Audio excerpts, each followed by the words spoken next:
கருவாட்டு குழம்புனாலே ஒரு தனி ருசி தான். அதை எப்படி ருசியாக பண்ணுறது அப்படின்னு இந்த வீடியோவில் பார்க்கலாம். ஃபஸ்ட் டைம் பார்க்குறீங்கன்னா சேனலை சப்ஸ்கிரைப் பண்ணிவிட்டு பெல் ஐக்கான் ஆலையும் கிளிக் பண்ணிக்கோங்க. இதுக்காக வாத்து மீன் கருவாடு தான் எடுத்திருக்கேன். இதை ஃபஸ்ட்டு நம்ம கட் பண்ணி எடுத்துக்கிடலாம். தலையும் கால் பகுதியும் கட் பண்ணி எடுத்துகிட்டு ஒரு 3-4 டைம் நல்லா வாஷ் பண்ணிவிட்டு அதுக்கப்புறமா அதை வெந்நி தண்ணியில் ஊற வச்சு எடுத்துக்கிடலாம்.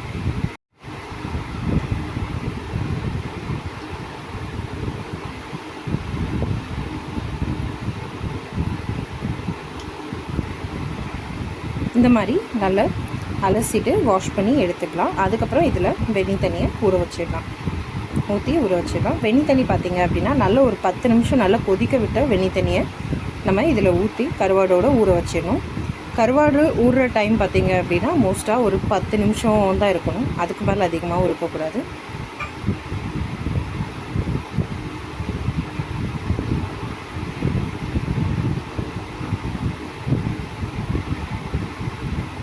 ஆயில் ஆட் பண்ணிக்கிட்டேன்.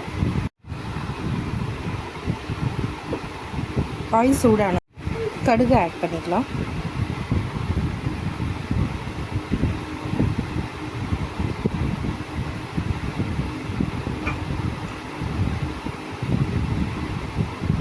கடுகு நல்லா வெடித்ததும் நம்ம கொஞ்சமாக வெந்தயம் ஆட் பண்ணிக்கலாம்.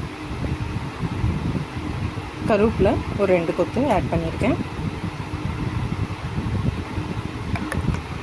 வெங்காயம் பார்த்திங்க அப்படின்னா பெரிய வெங்காயம் ஒரு 3 வெங்காயம் இந்த மாதிரி கட் பண்ணி ஆட் பண்ணியிருக்கேன்.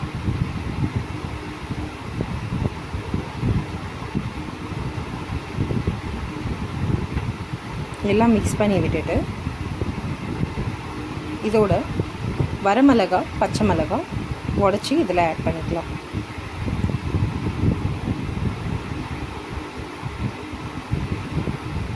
பூண்டு இந்த மாதிரி கட் பண்ணிவிட்டு ஆட் பண்ணிக்கலாம். ஒரு 5 பல் பூண்டு ஆட் பண்ணியிருக்கேன். தக்காளி ஒரு 5 தக்காளி இந்த மாதிரி நீளமாக கட் பண்ணி ஆட் பண்ணியிருக்கேன். நல்லா பழுத்த தக்காளியாக இருந்துச்சு அப்படின்னா நல்லாயிருக்கும்.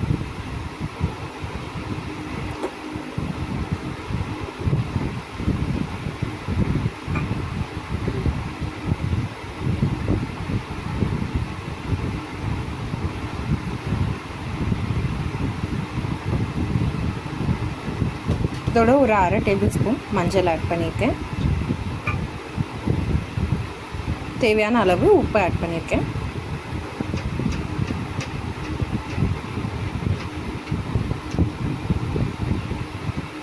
தக்காளி நல்லா மிக்ஸ் ஆகணும், நல்லா மேஷ் ஆகணும், அந்த அளவுக்கு அதை நல்லா குக் பண்ணி எடுத்துக்கிடணும்.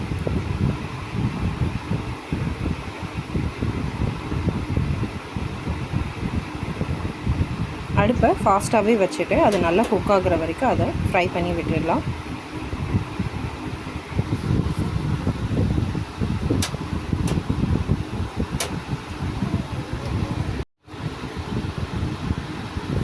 இன்னும் குக் ஆகலை, இன்னும் கொஞ்ச நேரம் குக் பண்ணணும்.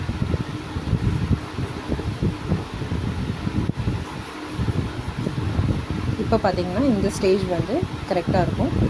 தக்காளி எல்லாமே மசிஞ்சிடுச்சு, இது வந்து கரெக்டாக இருக்கும். இப்போது இதில் வந்து நம்ம ஊற வச்ச புளி தண்ணியை இதில் கரைச்சி ஆட் பண்ணிக்கலாம்.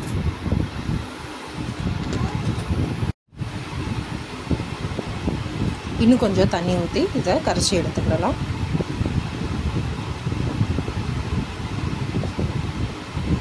அவ்வளோதான், கருவாடு ஆட் பண்ணிடலாம். ஊற வச்சதுக்கப்புறம் வாஷ் பண்ண தேவையில்லை, ஊற வைக்கிறதுக்கு முன்னாடி தான் வாஷ் பண்ணணும் கருவாடு.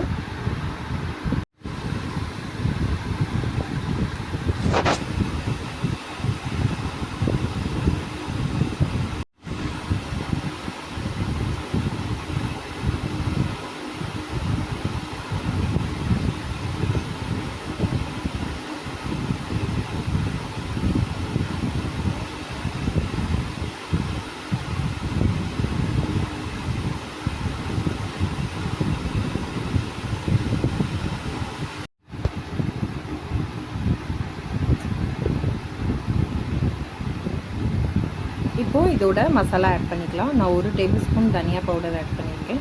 ஒரு அரை டேபிள் ஸ்பூன் மட்டும் ரெட் சில்லி பவுடர் ஆட் பண்ணியிருக்கேன். வீட்டு குழம்பு மசாலா அதை இதில் ஆட் பண்ணால் தான் நல்லாயிருக்கும். வீட்டு குழம்பு மசாலா நான் ஒரு 1.5 டேபிள் ஸ்பூன் ஆட் பண்ணியிருக்கேன். இதுக்கு 2 கிளாஸ் தண்ணி ஆட் பண்ணிவிட்டு நல்லா கொதிக்க விட்டுட்டேன்.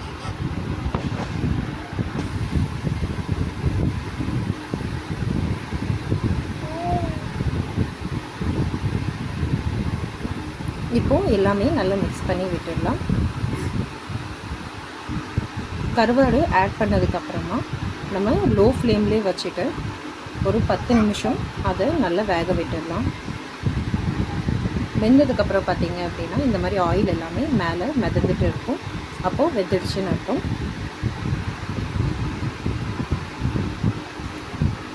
அவ்வளோதான், அருமையான கருவாடு குழம்பு ரெடி ஆகிடுச்சு. நீங்களும் இதே போல் ட்ரை பண்ணி பாருங்கள், ரொம்பவே அருமையாக இருக்கும். இப்போது சாப் பண்ண கொத்தமல்லி, கருவேப்பிலை இது ரெண்டும் ஆட் பண்ணிவிட்டு அடுப்பை ஆஃப் பண்ணிடலாம்.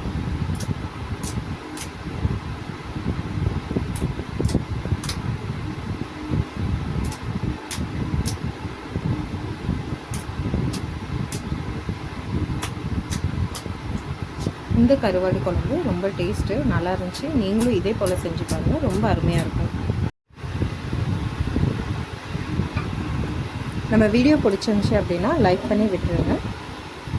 அப்படியே உங்கள் ஃப்ரெண்ட்ஸ்க்கும் ஷேர் பண்ணிவிடுங்க.